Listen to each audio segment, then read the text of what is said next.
Good morning সবাইকে। আমরা এখন এই ভিডিওর মধ্যে সন্তান সিনেমাটা নিয়ে কিছু কথাবার্তা বলবো।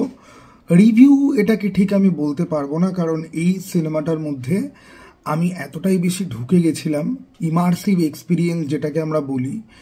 আমি গল্পের মধ্যে, চরিত্রদের মধ্যে এবং সিনেমার মধ্যে যে যে ঘটনাগুলো হচ্ছে সেগুলোর মধ্যে আমি এতটাই ঢুকে গেছি যে আমার পক্ষে হয়তো সব কিছু নিয়ে আলাদা আলাদাভাবে কথা বলা হয়তো সম্ভব হবে না। বাট ব্যাপারটা কিন্তু এটাই, আপনাকে সিনেমা এত কনভিন্সিং হতে হয় যে আপনি সিনেমার মধ্যে ঢুকে যাবেন, আপনি ইমোশনাল হয়ে পড়বেন, আপনার চোখ থেকে দু এক ফোঁটা জল বেরোলে পরেও কিন্তু বেরোতে পারে। এবং এই জায়গাতেই রাজ চক্রবর্তীর সিনেমা কিন্তু জিতে যায়। সন্তান এমন একটা সিনেমা যেটা কিন্তু শুধুমাত্র ড্রামা নির্ভর একটা ফিল্ম কিন্তু নয়, সেটা ক্যারেক্টারদেরকে তৈরি করে, ক্যারেক্টারদের যে যন্ত্রণা, তাদের পরিস্থিতি সেটাকে তুলে ধরে এবং তারপর ফাইনাল মোমেন্টে গিয়ে কিছু মেসেজ দেয়, কিছু ধাক্কা দেয়। এই মেসেজগুলো অ্যাকচুয়ালি ধাক্কার মতো গিয়ে কাজ করে। বাবা মার সন্তানের সম্পর্ক কেমন হওয়া উচিত আমরা সবাই জানি, কিন্তু সেই সম্পর্ক কি আদৌ 2024 সালে দাঁড়িয়ে কি এক্সিস্ট কি করে? লাইফস্টাইলের চক্করে পড়ে, কর্পোরেট জবের প্রেশারে গিয়ে কোথাও কি আমরা আমাদের শিকড় থেকে বিচ্ছিন্ন হয়ে যাচ্ছি? কোথাও গিয়ে কি আমরা আমাদের আপকামিং যে ফ্যামিলি, সেটা স্ত্রী হোক, বাচ্চা হোক, সেটার কারণে কি বাবা মার থেকে কি ডিসকানেক্ট হয়ে পড়ছি? বাবা মাকে কি আমাদের ফেলনা বলে মনে হয়? এরকম অনেক প্রশ্নের ওপরে এই সিনেমাটা কিন্তু আলোকপাত করে।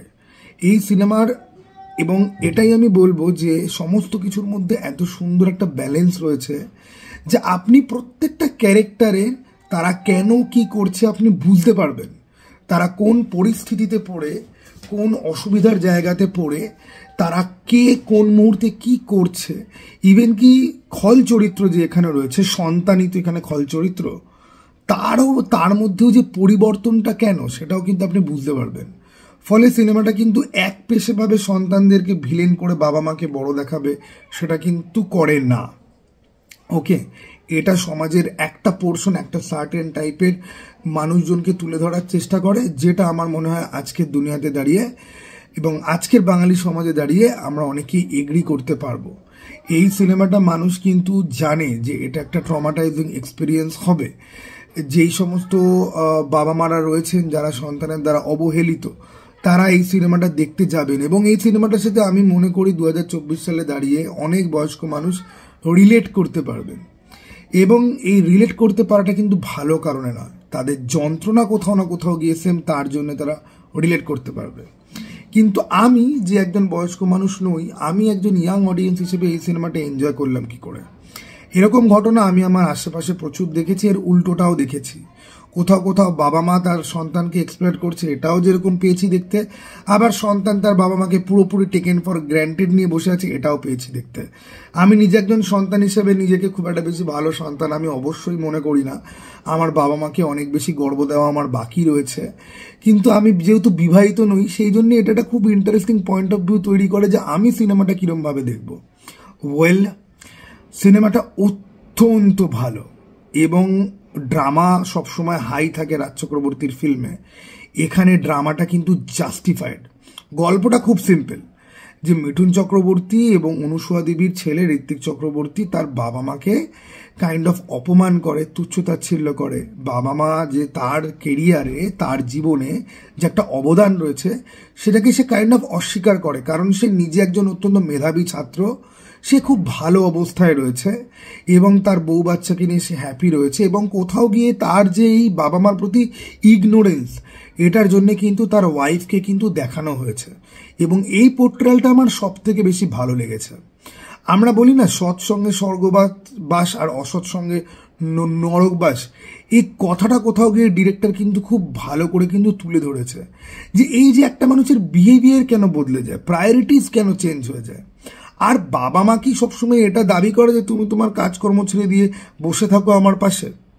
এই পয়েন্টটা সব থেকে ভালো এক্সপ্লেন করে এই ফিল্মের একটা দৃশ্য রয়েছে যেখানে লয়ারের চরিত্র শুভশ্রী গাঙ্গুলি, যে মিঠুন চক্রবর্তীর ওই কেস লড়ছে তার ছেলের এগেনস্টে, তিনি এক্সপ্লেন করেন যে না, একটা বাবা মা মোটেই এক্সপেক্ট করে না যে তার ছেলে মেয়ে কাজকর্ম ফেলে দিয়ে বসে থাকবে। কিন্তু কাজের মধ্যে তুমি একবার তো বাবা মাকে কল করে জিজ্ঞাসা করতে পারো যে তুমি ওষুধটা খেয়েছো কিনা, তোমার দুপুরবেলা খাওয়া হয়েছে কিনা, বা তুমি এখন বাড়িতে একা আছো কিনা। বাবা মারা কি এতটাই মানে ইনসেনসিটিভ যে তারা তাদের ছেলে মেয়ের ক্যারিয়ারের ব্যাপারটা বুঝতে পারে না? আজকে ঘরে ঘরে কর্পোরেট এমপ্লয়ি, এবং কর্পোরেট এমপ্লয়ীদের কাজের কোনো রকম ঠিক ঠিকানা, কারোর সকালে কাজ, কারোর দুপুরের কাজ, কারোর রাত্রিবেলা কাজ, প্রত্যেক সপ্তাহে সেই শিফট চেঞ্জ হতে থাকে।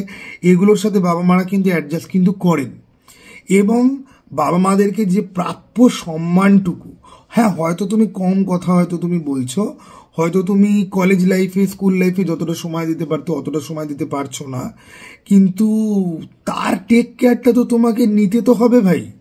সেটা একটা ছোট কথা দিয়েও হতে পারে, সেটা সপ্তাহে একদিন তাদের সঙ্গে সময় কাটিয়েও হতে পারে।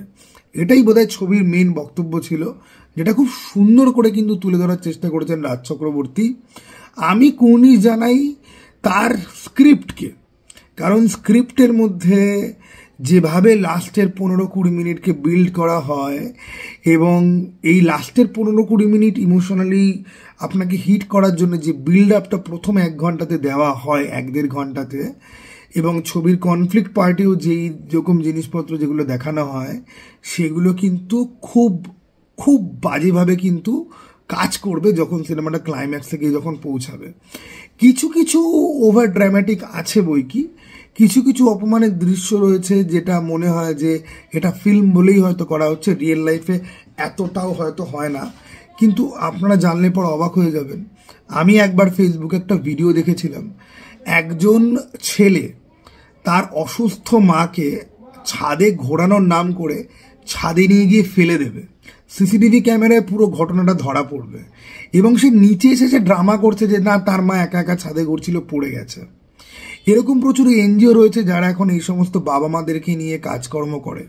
কত বাবা মা অ্যাবিউজ হয় কত রকমভাবে। এখানে তো যে অ্যাবিউজটা দেখানো হয়েছে সেটা তো কাইন্ড অফ একটা ইমোশনাল অ্যাবিউজ এবং ফাইন্যান্সিয়াল মিস ট্রিটমেন্ট আমি বলতে পারি। কত বাবা মা রয়েছে যারা ছেলেমেয়ের হাতে মার খান। ফেসবুকে ইনস্টাগ্রামে কিছু কিছু ভিডিও মাঝে মাঝে ঘুরে বেড়ায়, সেগুলো দেখে বুক কেঁপে ওঠে আমার বন্ধু এরকম এনজিওতে অর্গানাইজেশনে কাজ করে, তারা মাঝে মাঝে কিছু কেসের কথা বলে যেগুলো শুনে আমি ভাবতে পারি না যে এরা ছেলে মেয়ে নাকি এরা জানোয়ার। এর ফ্লিপ সাইডও রয়েছে, খুব কম হলেও এর ফ্লিপ সাইডও কিন্তু রয়েছে। অনেক বাবা মা রয়েছে যাদের আয়ে শেষ হচ্ছে না, তারা ছেলে মেয়ের পেছনে সেভাবে পয়সা খরচ করেনি, এখন ছেলে মেয়ে কোনোভাবে একটা ভালো চাকরি করে ফেলছে, কিন্তু ছেলে মেয়ের থেকে বাবা মায়ের দাবি শেষ হচ্ছে না। এটার ফ্লিপ সাইডও রয়েছে, কম হতে পারে বাট আছে। এই সিনেমা আপনাকে ভাবতে বাধ্য করবে, আপনার নিজের বিহেভিয়ার আপনাকে অ্যানালিসিস করতে বাধ্য করবে, সেলফ রিফ্লেকশন আপনাকে একটা আয়নার সামনে দাঁড় করিয়ে দেবে এই ফিল্ম। এবং এই ফিল্ম যে বক্তব্যগুলো রাখে, যে ছোট ছোট মেসেজিংগুলো রয়েছে, সেগুলো কিন্তু খুব ইম্পর্টেন্ট। আমাদের সবার বাবা মা রয়েছে, আর আমরা যেটা বুঝি না, আমাদের বাবা মার হাতে কিন্তু আর বেশি সময় নেই। আপনার মা হয়তো খুবই সুস্থ, কালকে হঠাৎ করে তার কিছু একটা হয়ে যেতে পারে। আপনার বাবা হয়তো খুবই সুস্থ, একটা অ্যাক্সিডেন্ট হয়ে যেতে পারে।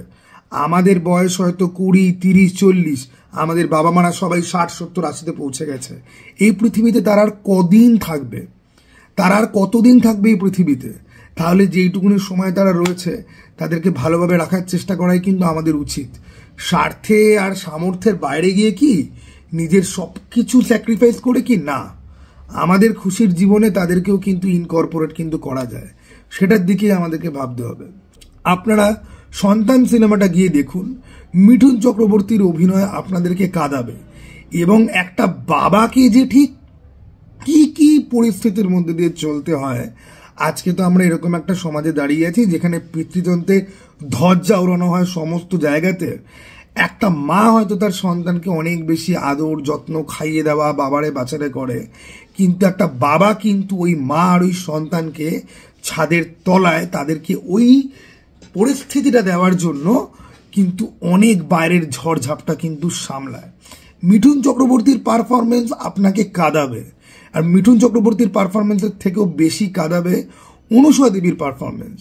কিন্তু সব থেকে বেশি কাঁদাবে যখন ঋত্বিক চক্রবর্তী ক্লাইম্যাক্সে তার নিজের ভুলটা বুঝতে পারবে, সেটাও আপনাকে কাঁদাবে। এই সিনেমাটা দেখতে যাবেন হাতে ন্যাপকিন নিয়ে, নাহলে পরে কিন্তু আমার মতো যে ভাই জ্যাকেটে মুছে মুছে, সরি জ্যাকেট না, জামাতে মুছে মুছে আমার জামার কলার ভিজে গেছে, ঠিক আছে। আমি একটা ইয়াং অডিয়েন্স হয়েও এই সিনেমাটার গল্প, এই সিনেমাটার বক্তব্য, এই সিনেমার এক্সিকিউশন সমস্ত কিছুর সাথে কিন্তু আমি এগ্রি করতে পারি। এগুলোকে সিরিয়াল ধর্মী ফিল্ম বলা হয়, হ্যাঁ আমাদের এখানে এরকম ফ্যামিলি ড্রামা সিরিয়াল ধর্মী তৈরি হয়, কিন্তু এই সিরিয়ালটার দরকার ছিল ভাই। এই সিরিয়ালটা একটা আই ওপেনার।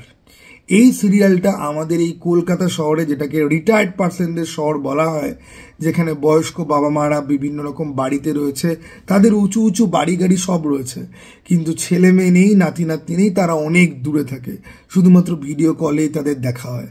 কারোর শরীর খারাপ, কারোর কথা বলার দুটো লোক নেই। আমরা আমাদের দুনিয়াতে ফেসবুক ইনস্টাগ্রামে মেতে থাকতে পারি 12 ঘন্টা 24 ঘন্টা, কারোর সাথে রিয়েল লাইফ ইন্টারাকশন না হলো। আমাদের বাবা মা কিন্তু ফেসবুক ইনফেস্টেড নয়। তারা তাদের সামনে কোনো লোক না পেলে, কথা বলার লোক না পেলে পরে তারা অত্যন্ত অসহায় বোধ করে। এই জিনিসটা কিন্তু সবার বোঝা উচিত। এই সিনেমাটা যে সামাজিক বক্তব্যটা রাখে, যে মেসেজটা দেয়, এটার জন্যই আমি মনে করি যে এই সিনেমাটা কিন্তু সবার দেখা উচিত। বিশেষ করে বয়স্ক মানুষদের থেকে বেশি ইয়াংদের দেখা উচিত, যারা কারোর না কারোর সন্তান। চলো টাটা ভাই, আবার যেন দেখা পাই অন্য ভিডিওতে।